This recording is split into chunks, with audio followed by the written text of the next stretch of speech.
Perth's boom has cooled. Growth has slowed sharply from its peak. And yet prices simply will not fall. Every month, commentators expect the correction to finally arrive, and every month, Perth holds its ground. Today we explain why. The obvious question is why a slowing market does not automatically become a falling one. The answer is supply. Perth spent almost a decade underbuilding, from around 2014 through to 2020, while its construction industry collapsed during the long mining downturn. That shortfall was never fully repaired.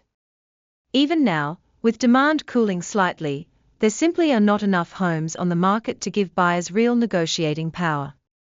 A slowdown in demand only produces falling prices if supply is plentiful enough to overwhelm it. In Perth, supply remains scarce, so cooling demand just means slower growth, not decline. The second reason is that Perth never became as unaffordable as Sydney or Melbourne. Even after its remarkable run, the median house price in Perth remains well below the eastern capitals. That means the pool of buyers who can still afford to enter the market stays deep. In Sydney, rising rates pushed buyers past their limit, forcing prices down. In Perth, there is more room left before affordability becomes the binding constraint.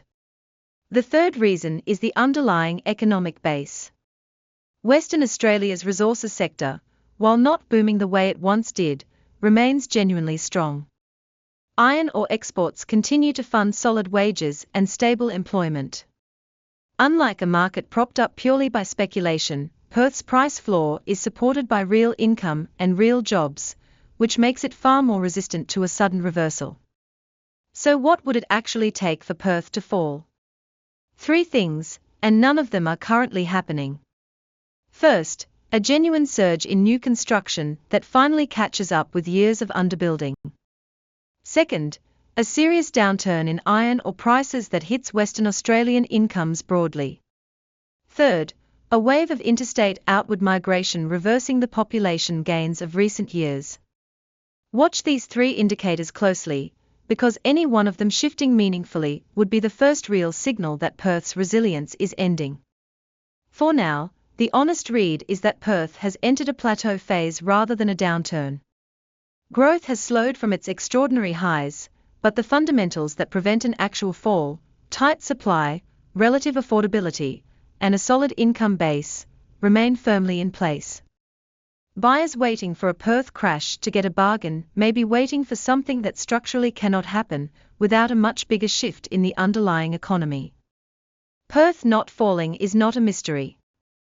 It is basic supply and demand doing exactly what it always does. If you found this useful, hit subscribe, because we break down a different Australian property market every few days.